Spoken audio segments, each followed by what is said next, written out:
ba? Ang yung amo na gado di madisgrasya. Agad harvest yung minti Black Spirit. So nga binmabada amang liwanag sa langit na mangipanot nagtitipod. At ano, ang balik loob kay amin. Dumungad kay dati ay sa ti kagalingan na.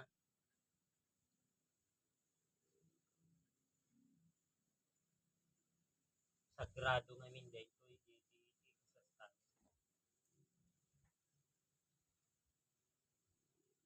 Hindi kaming kalman nagagaga sa hospital. Aja batak didakto ng hospital ija.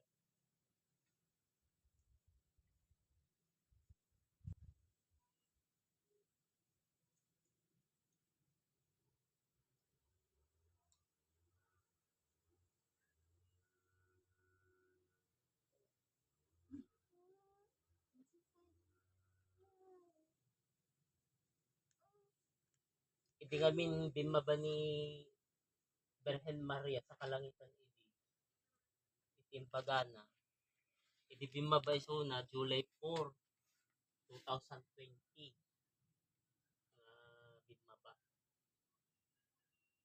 Iti ko na ito nga main impagana ti pudno di among bigi sa santong ako awan di jay aramid ti tao papadi nga nang patay kanya ni Amang Jesus sa langit. So nga dinugsungan da Kristo, di ba? Madidiji gayang kunana detoy dengeg ka atingan kagalingam netoy. Magandang kaliwanagan ako'y kanina pa narito lamang at nagmamasid lamang sa inyong lahat. Ikitan na tayo. Ang mga damdamin ay lubhang nasasaktan at ang pagsubok sa buhay na inyong tinatahak. Ngunit kay tagal ng panahon na ako'y ngayon lamang muli pumanaog. Manong ribo nga tawon tatada ka lang bumaba. Sa napakagandang katanungan na ngayon ko lamang ilathala sa inyong lahat kung kailan ba ang buwan at araw isinilang ang Amang Jesus sa kalangitan na aking naging anak at ang mga naganap noon.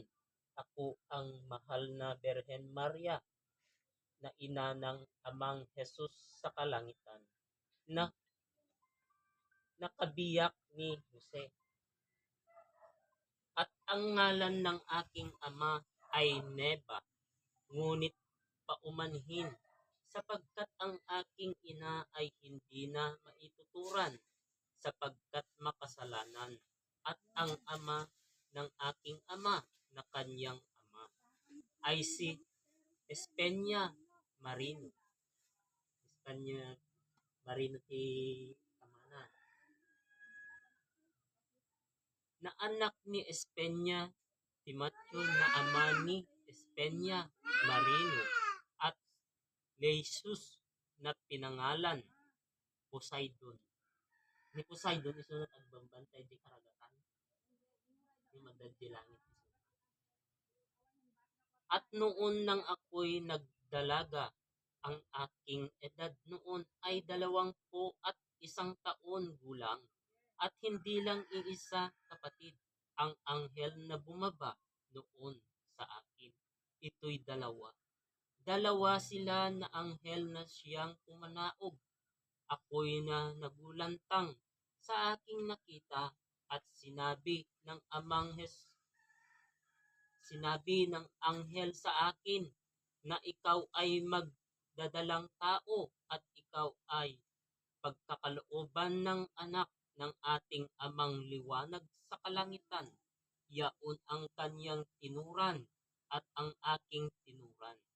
Ngunit ako'y isang berhen pa lamang at sa aking pagkagulantang ay sila'y biglang nawala. At ang ngalan ng mga anghel na yaon ay si Arkanghel Gabriel. At Arkanghel Samuel at ang tinuran, "Huwag matakot, ikaw ay hindi namin sasaktan at walang gagawin na masama sa inyo yaon." Ang tinuran ng Anghel Samuel at nang matapos magsalita ang Arkanghel Samuel ay nagsalita rin ang Arkanghel Gabriel at ang sabi, "Ikaw ay magsisilang ng isang mortal na anak ng ating amang nasa langit. Ngunit ang aking tinuran, paano yaon mangyayari? Ako ay berhen pa lamang, ngunit sila ay biglang nawala. Kaya't dali-dali akong pumunta sa aking kaibigan, si Laura, at aking tinuran kay Laura na ako daw ay Dalang magdadalang tao ang kaniyang tinuran. Sa akin noon ay mapalad ka, kapatid, na siyang pumaroon ang mga anghel sa inyo. Ngunit paano yaon mangyayari, kaibigan Maria, sapagkat ikaw ay berhen pa lamang na wala kung ano paman na kanyang tinuran, at ang sinabi ko'y hindi ko alam. Ngunit kung yaon ang kaloob ng ating Ama sa langit, ay maluhod kong tinatanggap at tatanggapin. At nang lumipas na ang araw at buwan, ay ako'y may nakilala, at nang kami ay nagkatagpo, at siya'y nagngangalan Jose. At siya ay isang dayo na nagmula sa kaharian ni Haring Limyo, at siya ay napaibig sa akin. At ang edad ni Jose noon ay sa bilang ng 22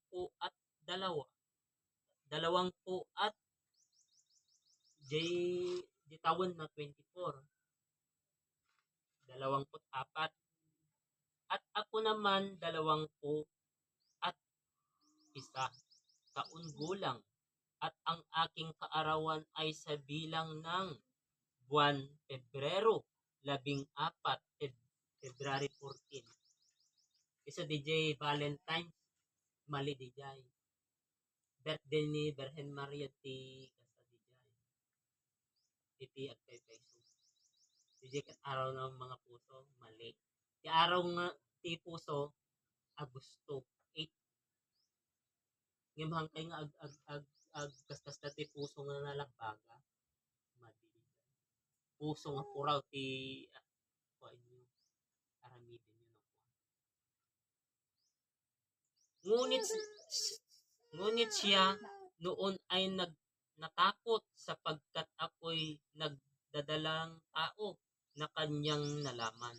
At ang kanyang tinuran sa akin noon, "Bakit paano? Paano? Di ba't ikaw ay isang berhen pa lamang? Bakit paano nangyari na may isang sanggol sa iyong sipunan? Maria, paano nangyari?" At noon ay siya'y natakot at ito'y umalis, ngunit ng mga ilang araw pa lamang ay siya na ay bumalik sa akin. At ang kanyang tinuran sa akin, "Patawad." Ako'y nagdadalawang isip, Maria, mahal kong Maria, ako'y iyong patawarin. Tayo na at magpakasal, at hanggang sa lumaki at makilalang lumaki ang inyong anak, ay aking ituturing na aking anak, Maria. Yaon ang kanyang tinuran, ngunit ang aking tinuran sa kanya ay ito ay ikaloob ng langit.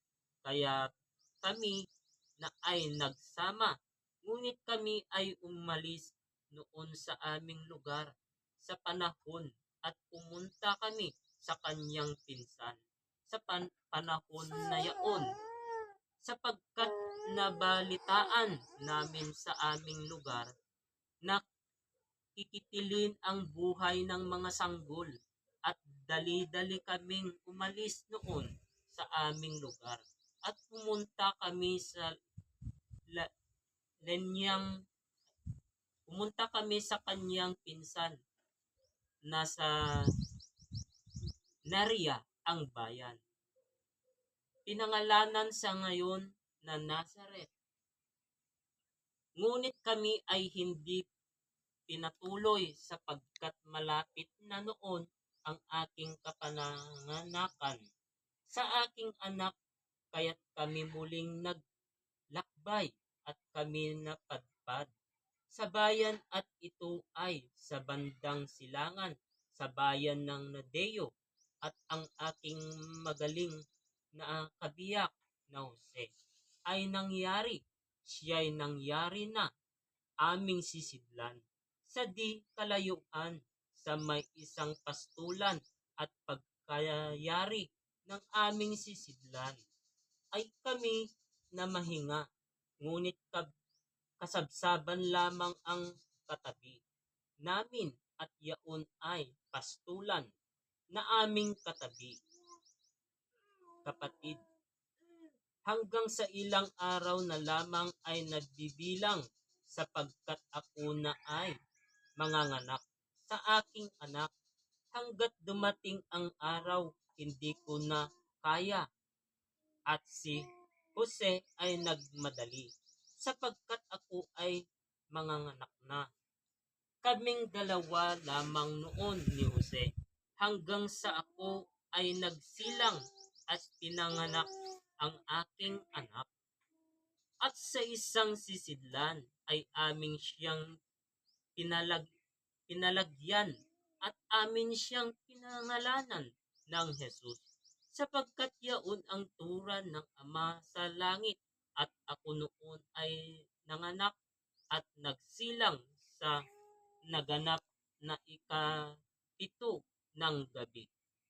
Alas 7 di naganaton. Ng Hulyo 22, July 22.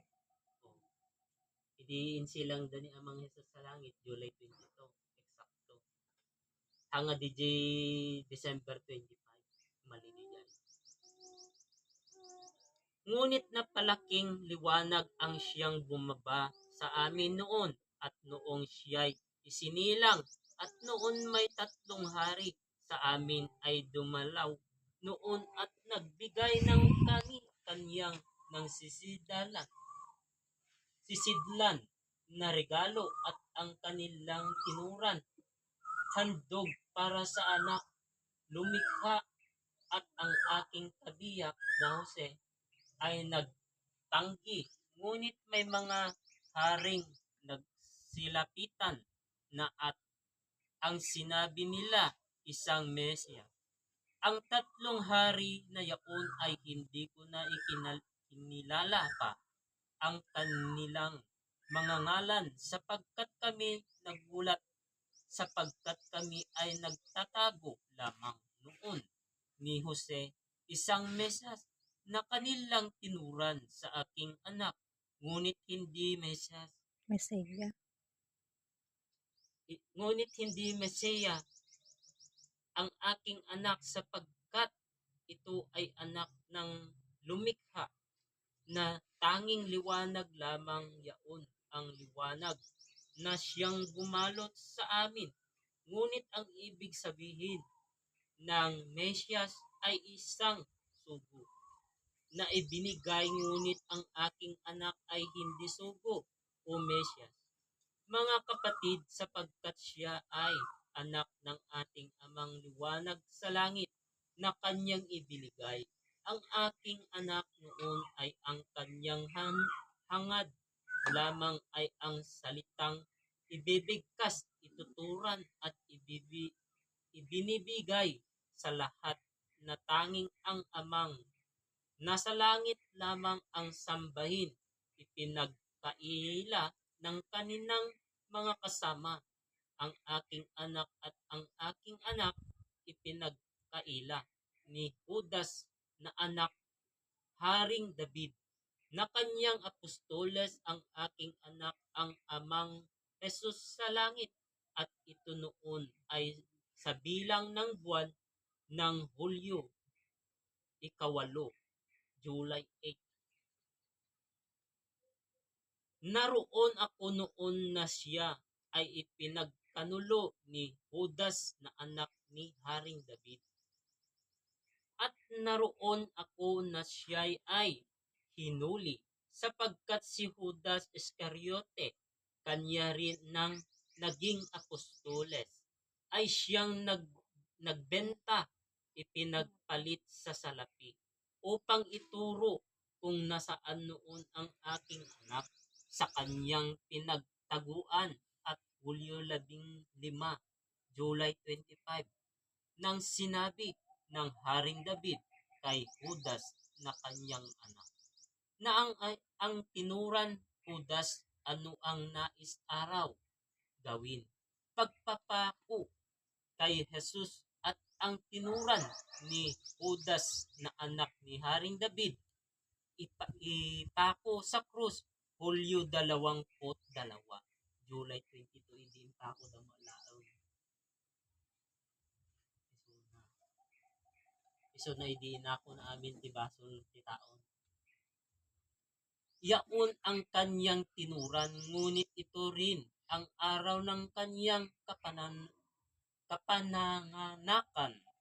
Hulyo 22 at 20 na siya ay inumpisahan saktan hanggang sa pagsapit ng Hulyo 22 nang siya ay pinaslang, at Hulyo 25 na siya ay muling nabuhay.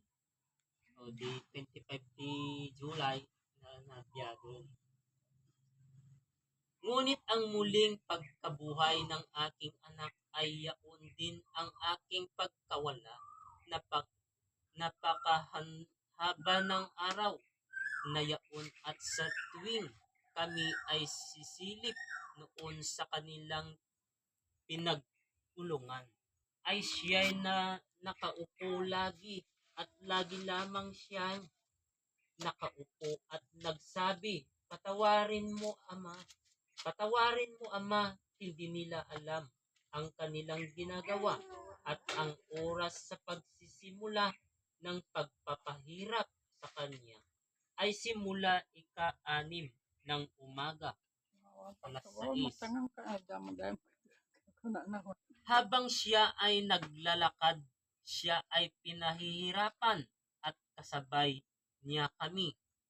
Habang siya ay pinahirapan at kasabay niya kami habang siya ay pinahirapan. At ako ay naiyak sa sinapit ng aking anak, na kanyang paglalakad siya ay pinaghahampas ng isang matalim na bagay. At ang ngalan na ito ay latigo sa inyong kaarawang, sa inyong katawagan, ang turan sa kanya. Huwag kang tatayo at mamahinga, ikay maglakad lamang, at pasanin mo ng maigi ang kahoy na habang kami nakasunod, at ang kahoy na kanyang pinapasan ay hindi krus, kundi ito ay pahaba lamang na may bigat na 1,000 pulgada. Hanga krus di pinagsat na, kundi di atidog lang na kayo. Na siyang tunay, marami ang mga taong nakasunod sa kanya, at may humahampas sa kanyang likod, at isa rin siyang nagpapahirap sa aking anak noon ay si Ponsito Pilato,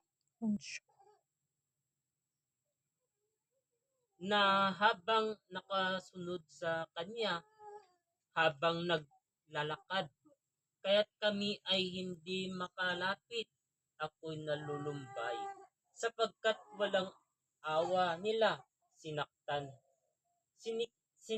nila ang aking anak.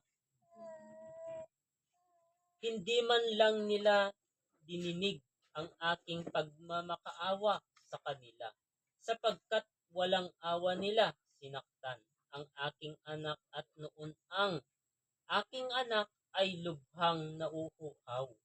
Siya'y uhaw na uhaw. Gusto ko siya noon bigyan ng mainom, ngunit ngunit ayaw nila akong kalapitin kahit gusto ko man tulungan ang aking anak, ngunit wala akong magawa kundi panuorin na lamang at tignan ang kanilang ginagawa sa aking anak. Wala silang awa at sugat na ang aking anak. Siya'y naghihina, ngunit ipinagpapatuloy pa rin nila ang kanilang ginagawa. Ako'y nalulungkot sa ginawa nila sa aking anak, ngunit ang hindi nila alam na ang kanilang pinatay ay ang anak ng amang nasa langit. Ngunit ang aking anak ay hindi man lamang niya ininda ang mga sakit dahil sa mga tao at ang mga kasalanan ng mga tao ay kanyang inako upang ito ay malinisan. Ngunit bakit nila sinayang ang malaman, ang katotohanan na ganap noon, kaya't ito ay nararapat malaman na ang mga katotohanan ang nagaganap noon at ang hindi ang mali. At siya ay nakipilan ng buhay sapagkat ang aking anak siya ay pinaslang noong Hulyo 22 at ang oras ikalawa, 4:45 ng hapon. Ngunit isang mapalad na lalaki ang siyang tumulong sa aking anak sa aming paglalakad noon, at ako'y nagulat sapagkat may taong lalaki na tumulong upang buhatin ang pasan na kahoy ng aking anak at tinulungan siya sa pagbubuhat. At hindi ko akalain na may mabuting puso na tutulong sa aking anak, ngunit siya rin ay kanilang pinaghahampas at tinuran makasalanan. Yan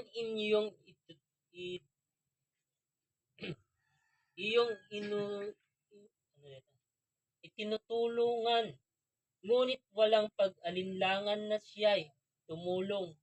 Tinulungan niya ay Nilo na siyang tunay kapatid, at siyang mahabang puting damit ang suot lamang ng aking anak ay may nakasuot na ginawang korona na may tinik sa kanyang ulo. At nang makarating kami sa kanyang pagpapakuan ay pinakuan ang mga kamay, at noon ay napakarami nila, at aking pagkatanda ay 3 sila.